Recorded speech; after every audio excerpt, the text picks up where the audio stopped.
वतकनगर प्रभाग समिती अंतर्गत येऊर येथील गोल्डन स्वेन क्लबमधील पूर्वीच्या ब्लॉच हॉटेलच्या नावात बदल करून लेव्हल अप नावाचे हॉटेल सुरू करण्यात आले। तेथील अंदाजे 40 बाय 50 चौरस फुटाचे लोखंडी अँगलच्या साहाय्याने केलेले अनधिकृत शेडचे बांधकाम शनिवार दिनांक 22 मार्च 2025 रोजी काढण्यात आले। ही कारवाई आयुक्त सौरभ राव यांच्या निर्देशानुसार उपायुक्त अतिक्रमण शंकर पाटोळे, उपायुक्त मुख्यालय जी गोंदेपुरे यांच्या देखरेखीत तसेच सहाय्यक आयुक्त वतकनगर समिती तनुजा रणदिवे, सहाय्यक आयुक्त लोकमान्य प्रभाग समिती, सहाय्यक आयुक्त भालचंद्र घुगे आणि सहाय्यक आयुक्त नौपाडा प्रभाग समिती सोपान भाईक यांच्या उपस्थितीत करण्यात आली। हॉटेल लेव्हल अप वरील कारवाईत अंदाजे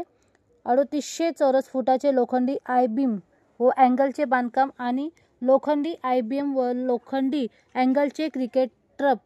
ह्यांचे अंदाजे 11,993 चौरस फुटाचे बांधकाम आणि पत्रा शेडचे अंदाजे 1300 चौरस फुटाचे लोखंडी अँगल्स व बीमच्या साहाय्याने उभारलेले पत्रे शेडच्या बांधकामावर पूर्णपणे निष्कानाची कारवाई करण्यात आली। ह्या कारवाईत अतिक्रमण विभागाचे लिपिक व कर्मचारी, महाराष्ट्र सुरक्षा दलाचे जवान, स्थानिक पोलीस स्टेशनमधील पोलीस,